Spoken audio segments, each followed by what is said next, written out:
The massive ship appeared on Tuesday morning, hanging at the edge of the solar system like a small moon that had lost its way. It was beautiful and terrifying at the same time. The hull shimmered with colors that Earth's satellites could barely capture. Within hours, every news channel on the planet showed the same image. Humanity held its breath. Ambassador Sarah Chen stood in the conference room of the United Earth Government building, adjusting her jacket for the 10th time. Through the window she could see the crowds gathering in the streets below. Banners waved, people chanted, some prayed, others partied. The aliens were coming, and nobody knew what would happen next. They're requesting permission to land, said Dr. Marcus Webb, the lead xenobiologist. His hands shook as he held the translated message. They call themselves the Galactic Consil. They say they come in peace to welcome us to the greater civilization. General Martinez snorted from his position by the wall. How generous of them, coming to welcome us to our own planet. Quiet, Chen said, though she understood his concern. This is what we trained for. First contact, the moment that changes everything. The alien ship landed 3 days later in the Nevada desert. A platform extended from its side and the delegation emerged. Chen walked forward with her team, her heart pounding so hard she thought the aliens might hear it. The first alien looked like a jellyfish, a very large, very purple jellyfish that floated in the air inside a bubble of shimmering liquid. It wore what appeared to be a tiny golden crown perched on its dome. When it spoke, its voice came through a translation device that made it sound incredibly pompous. Greetings, primitive species of the third planet. I am Grand High Arbitrator Zelnoth of the Celestial Bureaucratic Order, fourth chair of the Eternal Committee, keeper of the sacred protocols, and representative of the Galactic Council's First Contact Division, subsection 12, paragraph 4. Chen blinked. She had practiced her response 1,000 times. Welcome to Earth. I'm Ambassador Sarah Chen, representing. Stop. The jellyfish bobbed dramatically. You have violated protocol 742. The subordinate species must wait for the complete introduction before speaking. This is most irregular. Behind the floating jellyfish, 6 other aliens emerged. One looked like a bird, but with feathers that shimmered like oil on water. It wore a ceremonial hat that was at least 3 times bigger than its head. The hat had bells on it. Another alien resembled a very tall, very thin bear covered in silver fur. It held staff with so many symbols carved into it that Chen couldn't count them all. Please forgive our ignorance, Chen said carefully. We are new to your protocols. Perhaps you could explain them to us. The jellyfish bobbed again, this time in what might have been approval. At last, a sensible statement. Yes, we shall educate you in the ways of the civilized galaxy.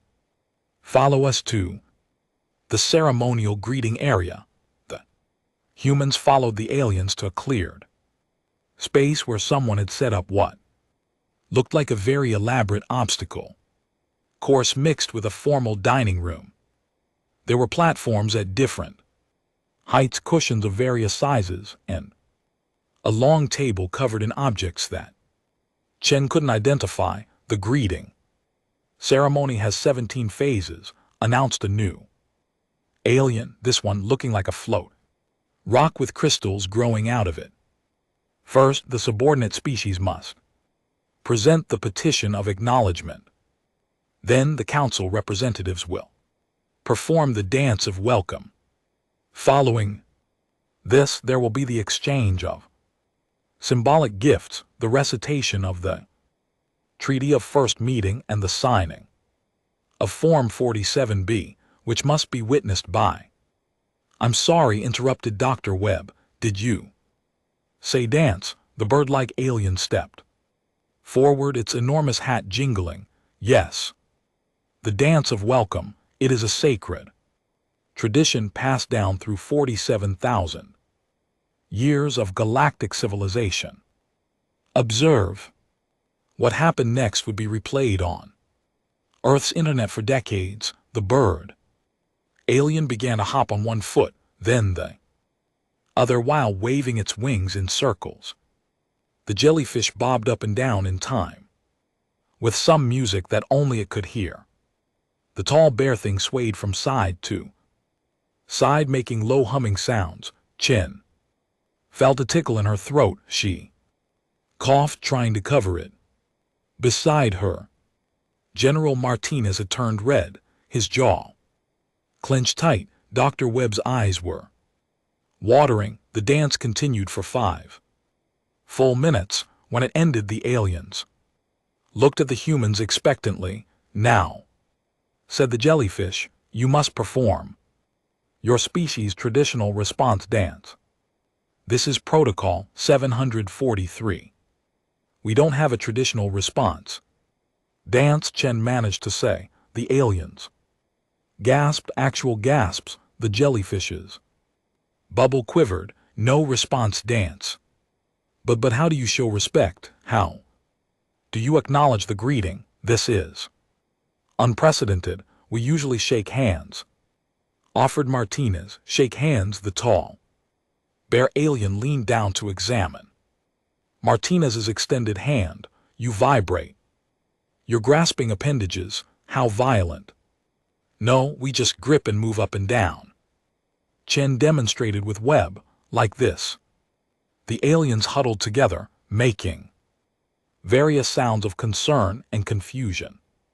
Finally, the jellyfish floated back to the humans. We will allow this deviation for now, but you must file a petition for cultural exception Form 392C with the Committee for Non-Standard Greeting. The approval process takes approximately 15 cycles. 15 cycles?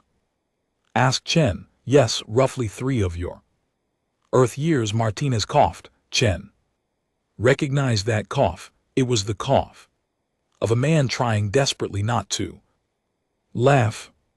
Now, continued the jellyfish, not noticing, we must proceed to Phase 4. The reading of your species' crimes and virtues. This typically takes 6 to 7 hours. Please be seated. The bird alien produced a scroll that unrolled all the way to the ground and kept going. We have observed your species from afar. Your technological development, while crude, shows promise. However, we have noted several concerning behaviors. Item 1. You have engaged in armed conflict with members of your own species. This is against Galactic Law Code 17, Section 9. You mean war? Webb asked. Yes, war.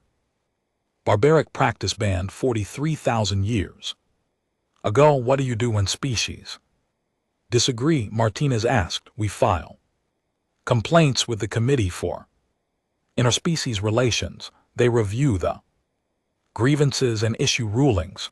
The process takes 20 to 30 years, but it is civilized. This time Chen couldn't help it. A small laugh escaped her lips, disguised quickly as another cough. The bird alien continued reading. Item 2. Your species has created weapons of mass destruction. Item 3. Your planet has over 200 separate governmental systems. Item 4. You consume other living beings for sustenance. Item 5. Wait.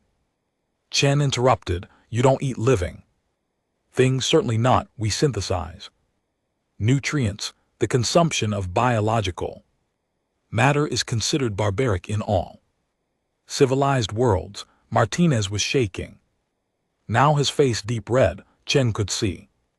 Tears forming in the corners of his eyes. Item 6. Your species makes decisions through something called voting, where the opinion of the majority overrules the minority. This is chaos. All proper decisions must be made through committee consensus, which can take decades but ensures fairness. Decades, Chen repeated. Yes, for example, the decision to contact your species was first proposed 173 years ago. The vote was finalized only last year. That did it. General Martinez let out a sound that was half cough, half laugh, half sob. Dr. Webb had to turn away, his shoulders shaking.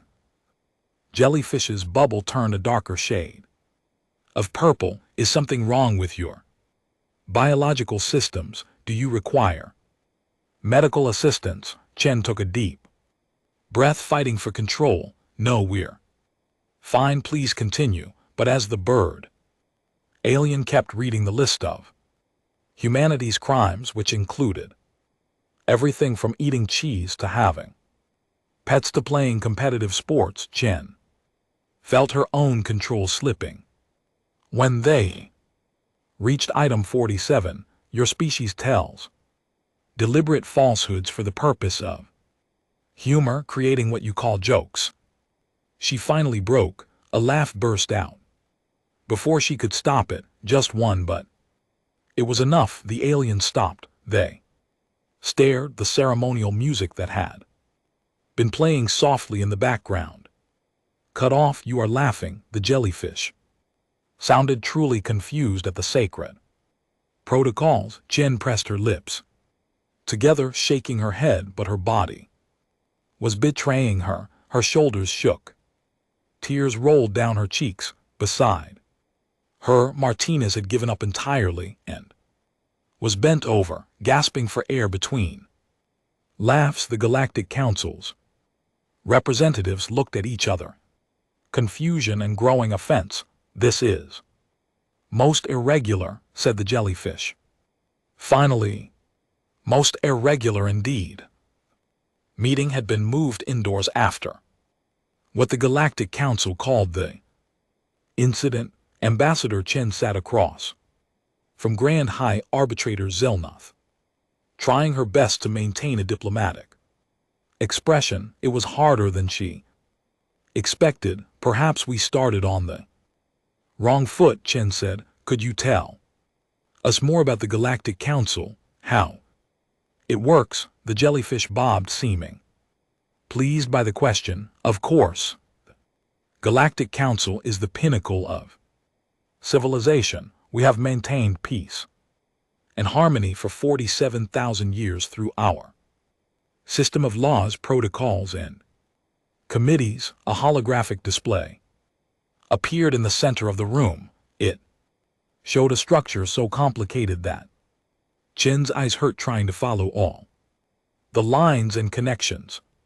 Boxes within boxes, all connected by arrows and dotted lines. This is our governmental structure, Zelnoth explained proudly. At the top we have the Supreme Council of 12, below them the regional councils, numbering 473.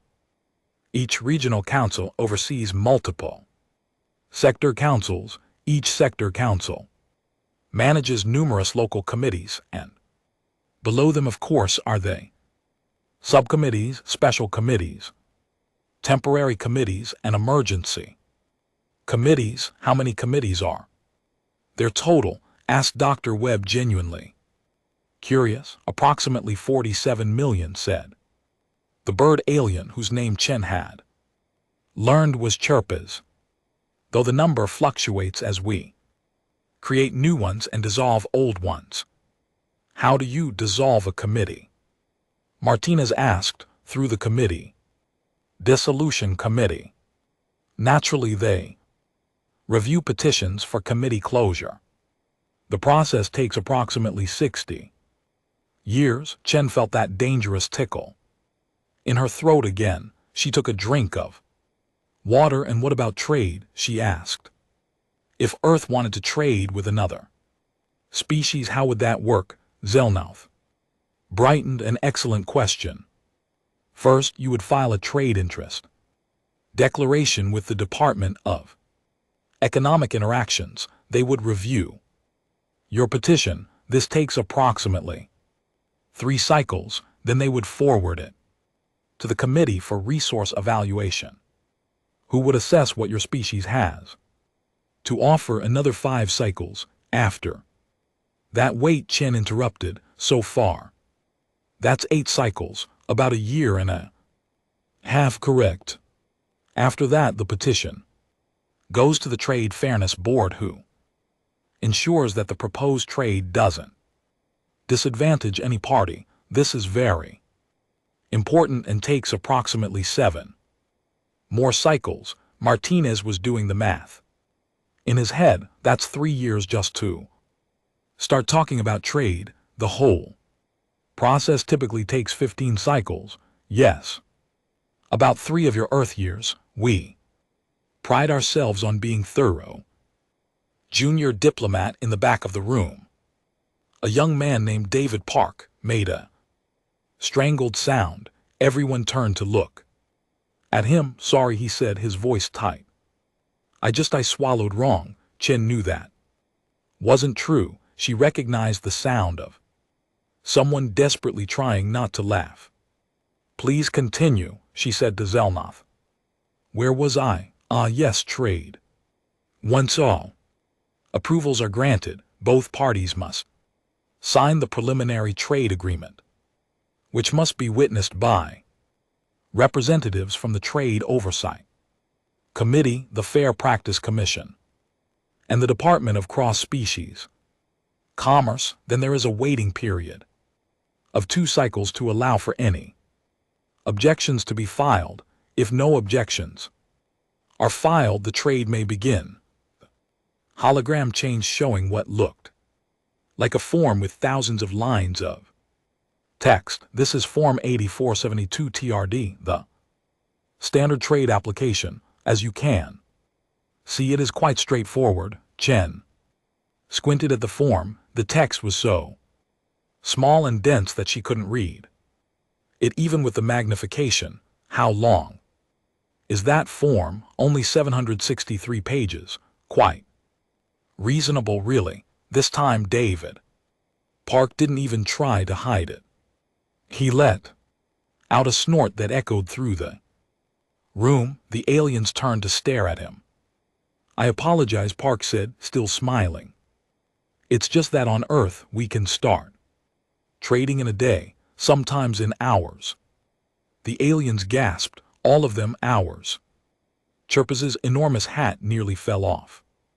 But how do you ensure fairness? How do you prevent exploitation? We negotiate, Martinez said. Both sides talk, make offers, counter offers, and reach an agreement. If someone cheats, there are consequences. The tall bear alien, whose name was something unpronounceable that translated to fur of silver, leaned forward. What kind of consequences? Legal action, fines, prison sometimes, or people just don't trade with cheaters anymore. But who decides if someone has cheated? Surely you must have a fairness review board, a trade ethics committee. We have courts, Chen explained. Judges look at the evidence and make decisions. How long does this process take? Depends on the case. Could be weeks, could be months for complicated ones. Cell nose Bubble turned a pale shade of lavender. Weeks? You make legal decisions in weeks? This is madness. How long do your courts take? Webb asked. The shortest tribunal in recent memory concluded after only 17 years, said Fur of Silver proudly. Most take 30 to 40 years. This ensures that all perspectives are properly considered. Chen had to look down at her hands. She could feel laughter building in her chest like pressure in a volcano. This couldn't be Real, these aliens couldn't actually function like this. Tell me about your military, Martinez said. How do you defend the council from threats? The room went silent. The aliens exchanged looks. Military, Chirpas said finally. We have no military, we are civilized. But if someone attacks you, attacks are forbidden by galactic law, Zelnauth said firmly. Code 3 Section 1. Any species that violates this law is reported to the Committee for Aggressive Behavior, and then what happens? The committee reviews the complaint. If they find the accused species guilty, sanctions are imposed. What kind of sanction? Strongly worded letters. Mostly, sometimes we revoke their voting privileges in non-essential committees. Martinez stared. That's it. What else would we do? Violence is barbaric. But what if the attacking species doesn't care about your letters? The aliens looked confused by the question. All civilized species care about proper procedure, said Zelnoth. But what about univilized ones? There are no univilized species in the galaxy. We do not recognize their existence. Martinez stood up abruptly. He walked to the window, his back to the room. Shen could see his shoulders shaking. General, are you unwell? Asked Fur of Silver with concern. I'm fine, Martinez said, his voice strangled. Just need some air. Chen decided to try a different approach. What about internal conflicts? Surely different species disagree sometimes. Oh yes, Chirpas said, quite often actually. And how do you resolve these conflicts? Through the competitive resource allocation tribunal, of course. A new hologram appeared. It showed what looked like a courtroom, but instead of a judge, there were dozens of aliens sitting in rows of seats, all wearing elaborate robes. When two species have a dispute, they present their cases to the tribunal. Each side is allowed to speak for up to 40 hours. Then the tribunal members deliberate. How long does that take? The shortest deliberation on record was 7 months. The longest is still ongoing after 93 years. 93 years. Webb's voice cracked on the last word. Yes, it is a very complex case involving water rights. Very tricky stuff, David. Park was openly grinning now. Chen shot him a warning look, but she could feel her own control slipping. So you fight wars through lawyers? Martinez asked. From the window. Wars? Zelnoth sounded horrified. These are not wars, these are civilized legal proceedings, but they take 90 years, better than the alternative. Before the council was formed, species actually fought with weapons. Can you imagine? So barbaric. How many species have joined the council? Chen asked. 4762. Fur of Silver said proudly. We are very inclusive. And how many conflicts are currently in the tribunal system? Let me check. The bear alien consulted a device. Currently, we have 12,347 active cases. Chen did the math in her head. More conflicts than species. That meant, so on average, each species is involved in multiple ongoing legal battles. Yes, it shows how well our system works. Everyone uses the proper channels. Martinez turned from the window. His face was red. Tears streaked his cheeks. This is the stupidest thing I've ever heard. The room went cold. Aliens stared at him in shock. General Martinez, Chen started to say, but he held up a hand. No, Sarah, listen to this. They have 47 million committees.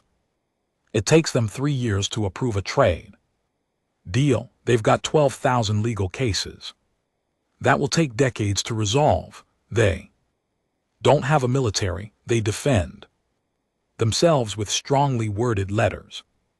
He laughed a harsh, disbelieving sound. You haven't created a galactic civilization, you've created the universe's largest homeowners association. Homeowners Association. Sherpa's cocked its head. What is this?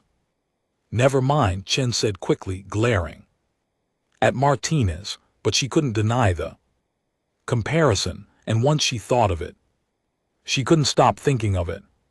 These aliens, with all their protocols and forms and committees and procedures, had basically turned the entire galaxy into a bureaucratic nightmare.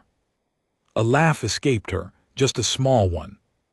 But it was enough. You are laughing again, Zelnoth said, sounding hurt. Why do you keep laughing at our civilization? Chen tried to compose herself. I'm sorry, it's just on Earth we've seen this before. Organizations that create so many rules that the next morning, Ambassador Chen arrived at the conference room to find the Galactic Council representatives already waiting. Their body language, or whatever the alien equivalent was, seemed tense.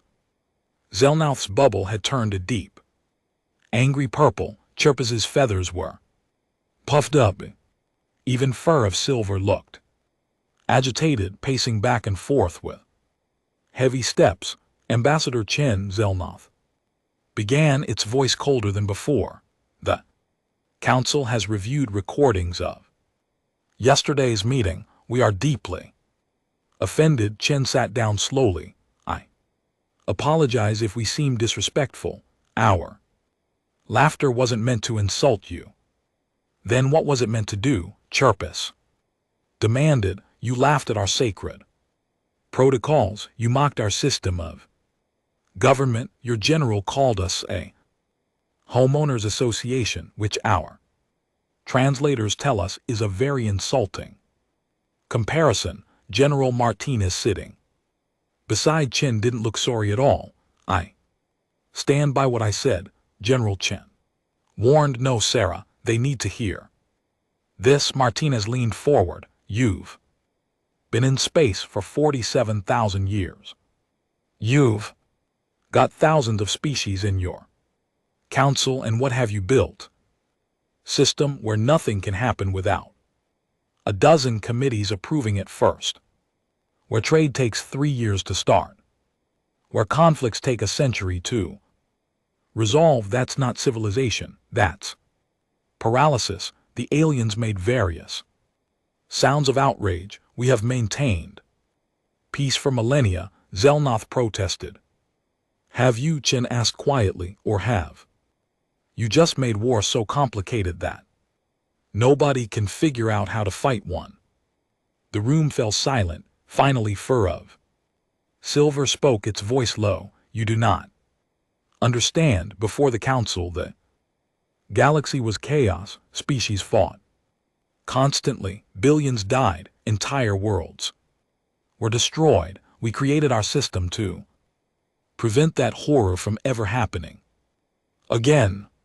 I understand that, Chen said gently. We've had wars too, terrible ones. We know what violence costs. Then why do you mock our solution? Because Chen struggled to find the right words. Because you've gone too far in the other direction. You've made peace, yes, but you've also made it impossible to do anything, even good things. Dr. Webb cleared his throat. May I ask a question? You said you've maintained peace for 47,000 years, but has the council faced any serious external threats in that time? The aliens exchanged glances again. That same uncomfortable silence fell over the room. There have been incidents, Zelnoth said carefully. What kind of incidents? Another pause, then Chirpath spoke. Perhaps we should show them. The council has not authorized, Zelnoth began.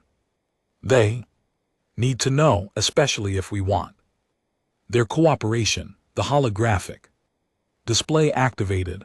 At first, Chen didn't understand what she was seeing. It looked like space, stars scattered across darkness. Then she noticed the empty patches, places where stars should be but weren't.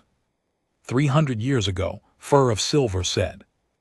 Quietly, we detected an anomaly in the outer rim of the galaxy. Ships were disappearing, then colonies, then entire star systems. The hologram zoomed in, showing a planet, a beautiful blue and green world, cities visible on the surface. Then something appeared at the edge of the image. It was hard to look at, like a shadow that moved wrong, like darkness that was somehow darker than the space around it. The shadow touched the planet, and the planet simply stopped. The clouds froze in place. Lights in the cities went out, and then slowly the whole thing began to break apart, crumbling into dust that drifted toward the shadow. We call them the Devourers, Chirpa said. We don't know what they are. Ships made of dark matter, maybe, or beings of pure energy, or something we don't have words for. All we know is that they consume everything they touch, matter, energy, life. All of it goes into them and never comes out. Chen felt cold beside her. Martinez had gone very still. How many systems have they destroyed? Webb asked. 47, Zelnoth said. 12 species have been completely eliminated. 4 more are down to their last few worlds. And what have you done about it? We formed the Threat Response Committee immediately. They have been studying the problem for 283 years. 283 years.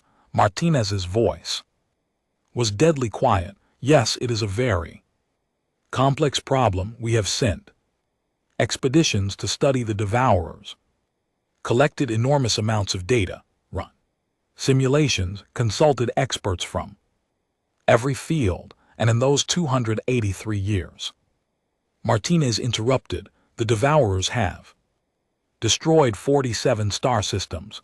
We are being thorough. You're being slow. Martinez stood up, his chair scraping back. You've studied them for almost 3 centuries while they ate entire civilizations. What would you have us do? Zelnoth's bubble turned bright purple. Rush into battle without proper planning. That is barbaric. So is standing by while billions die. We have not been standing by. The committee has developed 17 different strategic proposals. How many have been approved? Silence. How many? Martinez demanded. The approval process is ongoing, Chirpus said quietly. The Strategic Defense Subcommittee is currently reviewing the proposals. They expect to make a recommendation in approximately 40 years. Chen closed her eyes. She wasn't laughing anymore. Show us more, she said. Show us everything you know about the Devourers. For the next 3 hours the aliens presented their data. It was comprehensive and detailed. The Devourers moved slowly but steadily, consuming about 1 star system every 6 years. They didn't communicate. They didn't negotiate. They simply consumed and moved on based on their current trajectory. Webb said, doing calculations on his tablet. They'll reach the core Council worlds in about 127 years. 127 years, 4 months and 9 days for of Silver corrected. We have been very precise in our calculations, and your approved defense plan will be ready in the full approval process, including committee review, council votes, and implementation planning should be complete in approximately 140 years. The number hung in the air, so you'll have your defense plan ready, Chen said. Slowly, 13 years after the Devourers reach your core worlds, there may be Delays, Zelnoth admitted, but we believe we can expedite certain steps. You're all going to die, Martinez said. Flatly, every single one of you. We have time to know you don't, you think. You do because you've been living in your bureaucratic bubble for so long that you've forgotten what real danger looks like. But those things, he pointed at the hologram where a recording showed a devourer consuming a station. They don't care about your committees. They won't wait for you to file the proper forms. They'll just eat. You, Zelnoth drew back. How dare you speak to us this way? We invited you here to join our civilization, to add your resources to our defense fund. Your defense fund? Chen asked. Yes. Each species contributes based on population and economic output. The fund is currently at 7 trillion credits. It should be enough to build proper defensive installations once the plans are approved. Once the plans are approved, Chen repeated, in 140 years. Give or take. Chen looked at her team. Martinez's face was hard as stone. Webb looked sick. David Park was staring at the hologram in horror.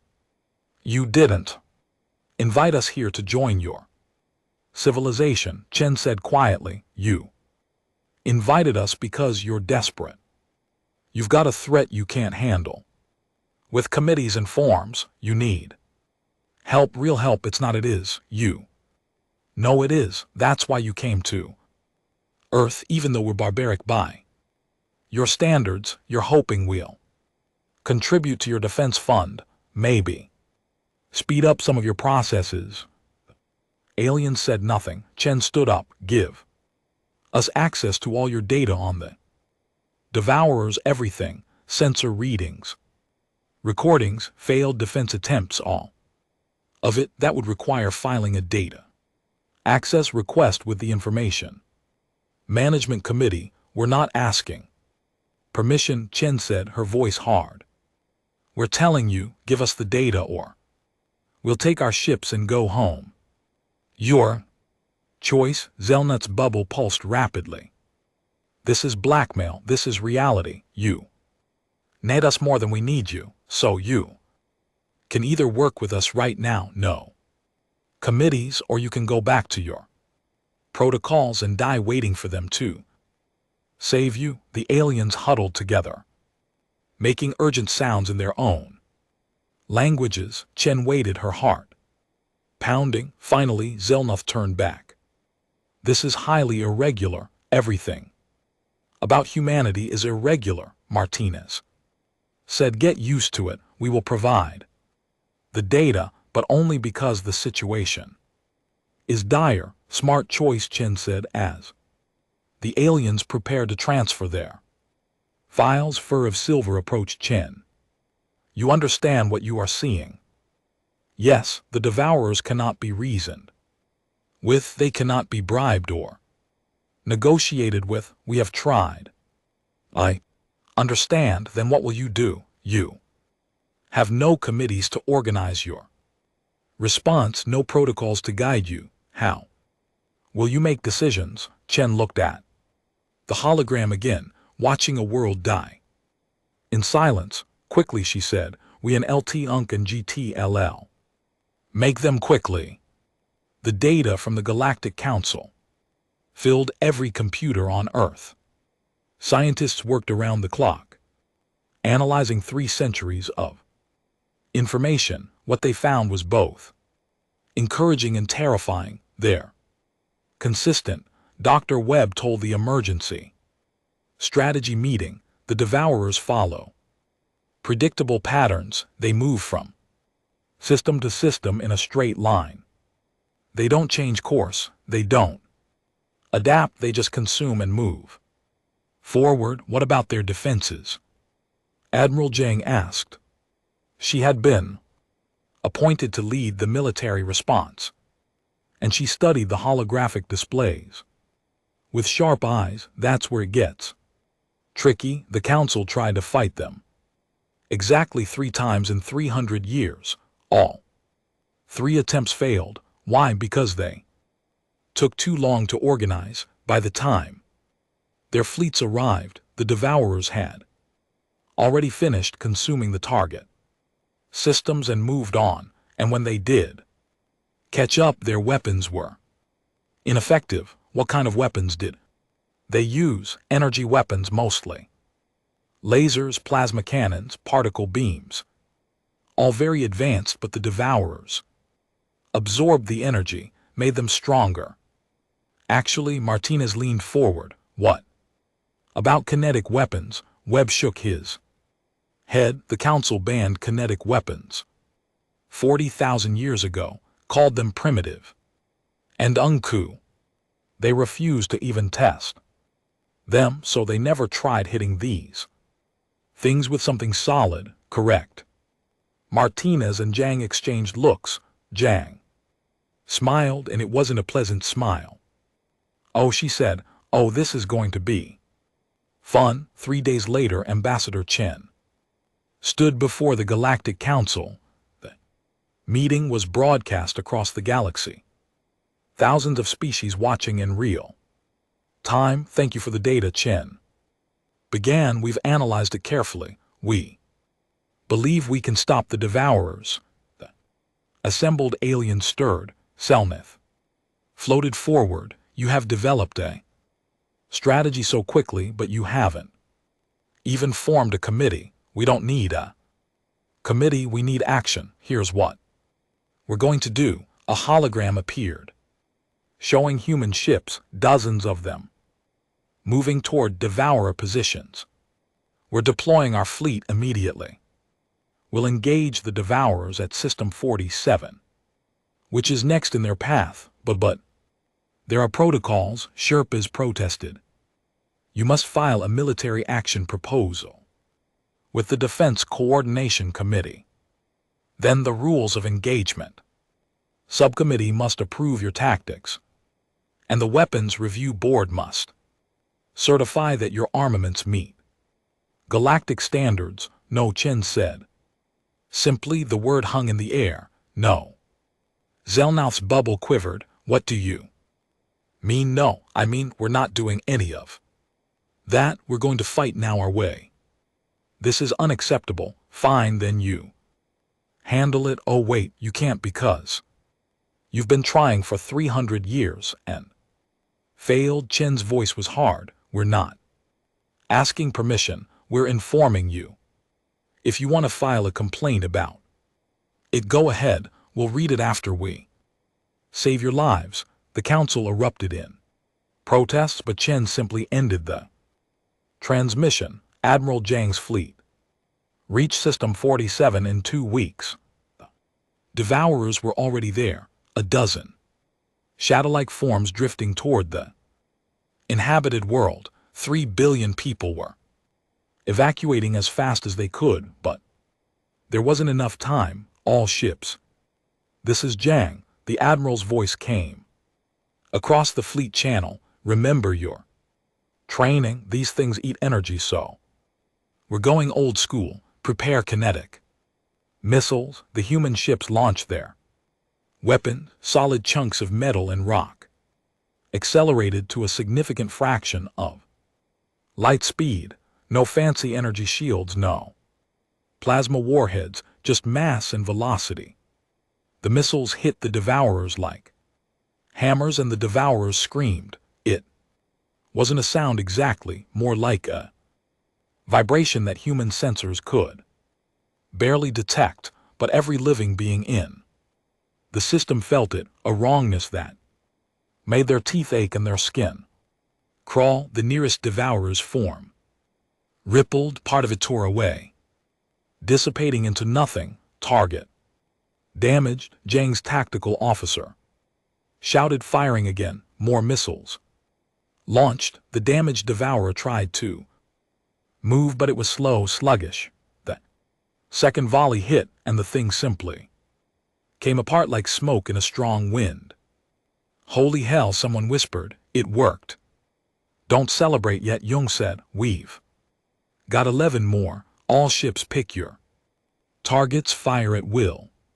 The battle that followed was nothing like what the Galactic Council had ever seen. No careful positioning, no formal declarations, no time to analyze and plan, just rapid, brutal action. The Devourers adapted quickly. They began moving in unpredictable patterns, trying to dodge, but human ships adapted faster. Fighter pilots flew suicide runs, getting close enough to ensure their missiles hit. When the Devourers clustered together, the humans used nuclear weapons, another technology the Council had banned as barbaric. The explosions tore through 3 Devourers. At once 8 remained. Admiral Weir, taking casualties, the tactical officer, reported the Essex was hit. Life support failing. The Yorktown lost main engines. Noted, keep firing. A young captain, barely 30 years old, made a decision without asking for orders. Her ship was damaged, engines failing. She pointed it at the nearest Devourer and fired all thrusters. Captain Reyes, what are you doing? Young demanded, ending this. Raya said calmly, it's been an honor, Admiral. Her ship struck the Devourer at full speed. The impact was massive. Both the ship and the Devourer vanished in a flash of matter and energy. 7 remained. The battle lasted 18 hours. When it ended, 4 human ships were destroyed completely. 7 more were damaged beyond repair. Over 3,000 humans had died, but all 12 Devourers were gone. The rescued population of System 47 watched in stunned silence as the human fleet limped away from the battlefield. They had never seen anything like it. The Council's military doctrine was about preservation, careful strategy, and acceptable losses measured over decades. The humans had thrown themselves into battle like they were trying to wrestle death itself. News of the victory spread across the galaxy in hours. The Galactic Council convened an emergency session for the first time in recorded history. Proceedings, which would normally take months to organize, happened in 3 days. Zelnoth addressed the council, its bubble a pale, sickly color. The humans have violated 17 different military protocols. They used banned weapons. They acted without authorization.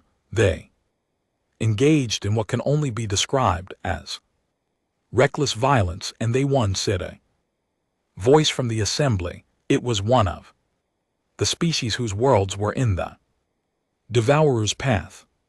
In 18 hours they accomplished what we failed to do in 300 years. But at what cost? Sherp Thaz protested. 3,000 dead, 7 ships destroyed. By our standards, this is an unacceptable casualty rate. By our standards, the same voice countered. 3 billion lives saved in 1 day as a miracle. The debate raged for hours.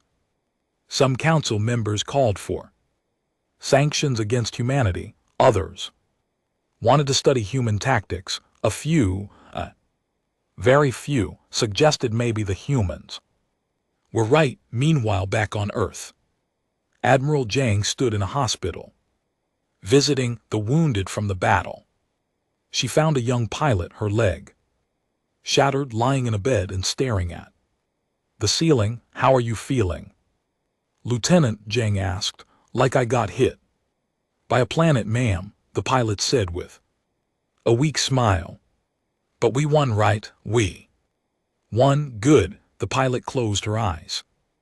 Those council aliens, they think we're barbarians, don't they? Probably do. You think they're wrong. Zhang was quiet. For a moment, I think there are different kinds of strength. They built a civilization that lasted 47,000 years. Without war, that's something we could Never do, but when the real danger came, they couldn't fight it, so maybe neither of us has it completely right. So what do? We teach them how to fight. And maybe they teach us how to live without fighting. If we're smart, we'll learn from each other. The lieutenant nodded and drifted back to sleep. Jang left the hospital and found General Martinez waiting outside. The council wants to talk, he said. They're calling it emergency negotiations.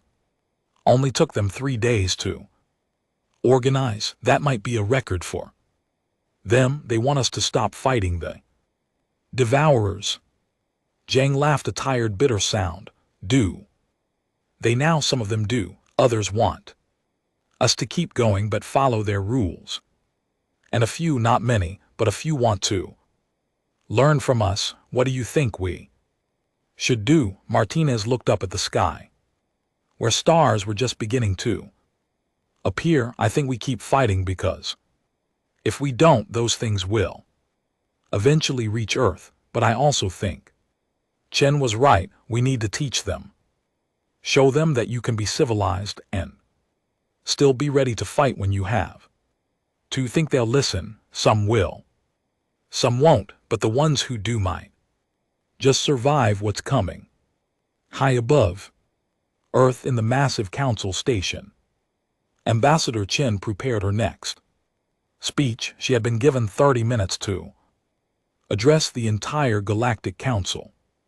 Normally, such addresses took months to arrange and were strictly scripted. She threw the script away and spoke from her heart instead, but that was a story for another day. For now, humanity had proven something important, that quick thinking and decisive action could win battles that careful planning never could. The question was, could they teach an entire galaxy to change 47,000 years of habit? Chen was about to find out. The emergency session of the Galactic Council was the largest gathering in over 1,000 years. Every species sent representatives. The Grand Hall was packed with beings of every shape and size imaginable. And in the center, on a platform designed for honored guests, stood Ambassador Sarah Chen of Earth. She looked out at the thousands of eyes and eye equivalents staring at her. Some looked curious. Some looked angry. Many looked afraid. Thank you for allowing me to speak, Chen began. Her voice was translated into 4,000 languages simultaneously. I know many of you are upset with humanity. Right now, we broke your rules. We used banned weapons. We acted without permission. And yes, we killed the devourers that were about to destroy System 47. Murmurs ran through the crowd. Some of you think we're barbarians, Chen continued. And you know what? Compared to your civilization, maybe we are. You've had peace for 47,000 years. We've only had global peace for 2 centuries. You've built a society where every voice is heard, every concern is addressed. That's beautiful. That's something we're still working toward. She paused, letting her words sink in. But we weren't laughing at you because we think you're stupid. We were laughing because we've been where you are. We've built systems so complicated that they stopped working. We've created bureaucracies so large that they forgot their purpose. Earth has risen and fallen many times. Because of this, a hologram appeared behind her, showing images from Earth's history, empires that had collapsed under their own weight, governments that had drowned in paperwork. The Roman Empire fell partly because it became impossible to govern. The League of Nations failed because it couldn't act quickly enough. Every human civilization has learned the same lesson. If you can't adapt, you die. It doesn't matter how perfect your System is on paper if it can't respond. To real threats it's useless, Zelnoth floated forward from the council's front. Ro, you say we cannot adapt, but we have survived for 47,000 years. How is that not adaptation? You've survived. Chen agreed, but you've also let 59 species die while you debated how to save them. The devourers have been killing your people for 300 years, and you still haven't approved a defense plan. That's not survival, that's just dying slowly. The crowd erupted. Some species cheered, others shouted in anger. Selnoth's bubble turned deep purple. Order, Chirpas called out, its enormous hat jingling as it moved. Let her finish. Chen waited for the noise to die down. I'm not here to insult you. I'm here to offer a deal. Humanity will fight the devourers, will defend council space, will put our lives on the line to protect worlds we've never even visited, but in return we need something from you. What do you want? Asked Fur of Silver. Resources.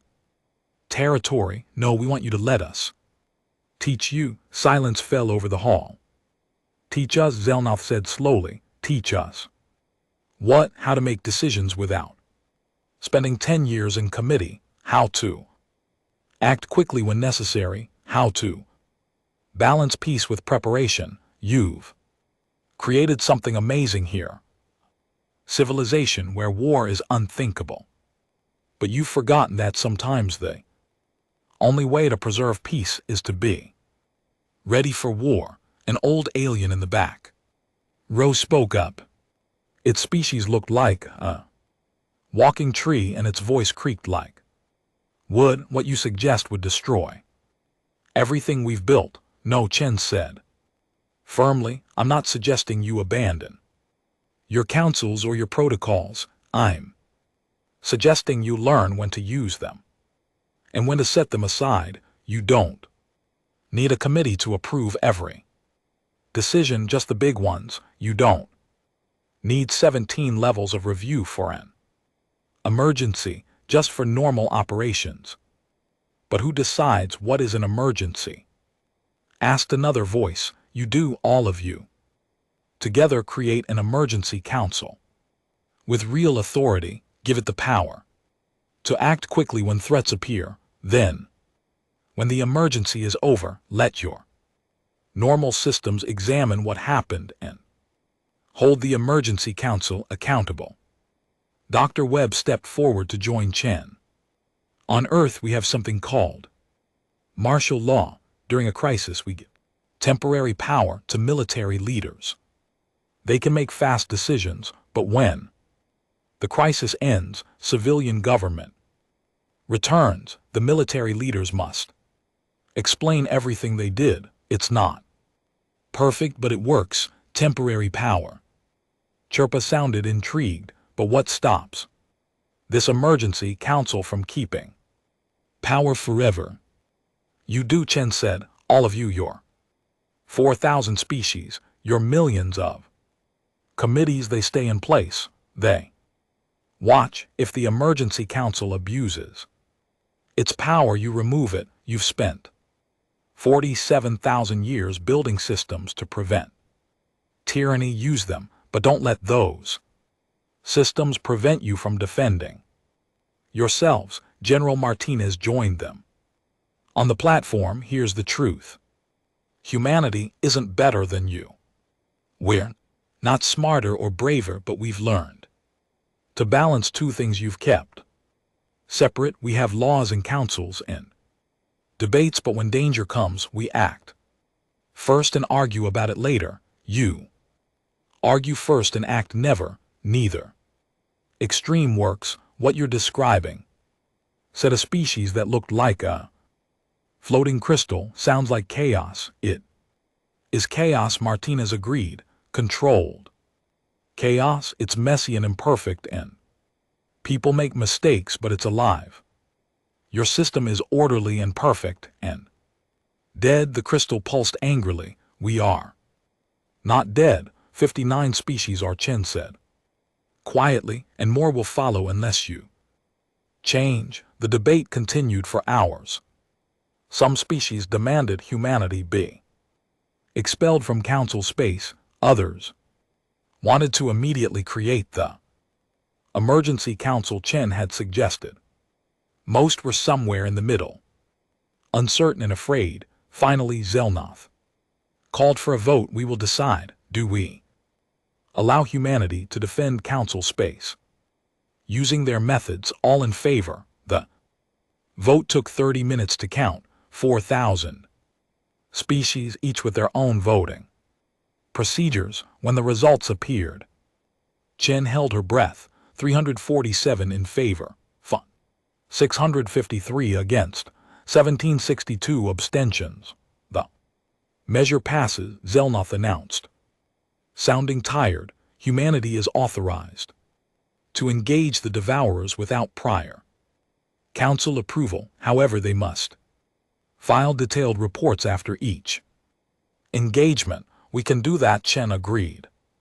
Furthermore, Chirpthas added, the council will create an emergency response committee with limited authority to act quickly during crisis situations. The committee will consist of 30 species, rotating every 5 years. Humanity will be offered a permanent seat. We accept.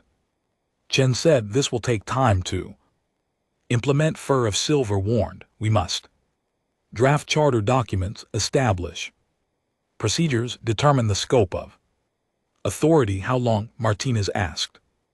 Optimistically, 7 years, Martinez sighed. Better than 140. The session ended and delegates began filing out. Chen stood on the platform, exhausted. She had just committed humanity to fighting a war across the galaxy. They would lose people, ships, maybe entire colonies if they weren't careful. But looking at the aliens around her, some grateful, some hostile, most just confused, she knew it was the right choice. Dr. Webb approached her. Think they'll really change? Some of them will, Chen said. The ones smart enough to realize that their old way is killing them. The other, she shrugged, will protect them. Anyway, why? If they won't adapt, why should we die for them? Because someone has to, and because maybe if they see us doing it, they'll learn. 1 year later, the human fleet had pushed the devourers back 300 light years, 27 battles, 16 victories, 11 stalemates, over 12,000 human casualties, but 0 council worlds lost. Admiral Zhang stood on the bridge of her flagship, reviewing reports. The emergency response committee, newly formed and still figuring out how to work, had just approved her request for reinforcements. The approval took 3 days instead of 3 years. It was progress. In the council chamber, Ambassador Chen attended her 100th session. She wore formal dress. Now, having learned that the aliens did appreciate ceremony when it was appropriate, the meeting was discussing trade routes, something that once would have taken years. Today's session would conclude in 6 hours. More progress, and in the outer rim, a species called the Vexthar, bird-like beings who had lost 3 colonies to the devourers, approached a human military instructor. They wanted to learn how to fight. Instructor, a grizzled marine named Tors, looked at the nervous aliens. You sure about this? It's not pretty. People get hurt, people die. We are sure, their leader said. Better to die fighting than waiting. Tors smiled. All right then, let's start with basic tactics. First rule: when in doubt, hit it hard and fast. The Vexthar took notes carefully, writing down every word. In the council medical station, the wounded from the latest battle recovered. Slowly, humans lay in beds next to Council species who had been evacuated from threatened worlds, the patients talked, sharing stories, learning about each other. A young human pilot told a group of Chirpth's children about Earth's oceans. A council engineer explained ancient technologies to human scientists. Slowly, carefully, two very different cultures began to understand each other. Zelnoth visited Chen's quarters one evening, floating in through the door. With surprising quietness, "Ambassador," the jellyfish said formally. "Grand High Arbitrator," Chen replied equally formal. Then she smiled. "Want some tea? It's an Earth thing. I suppose I could try it." They sat, or in Zelnut's case, floated in comfortable silence for a moment.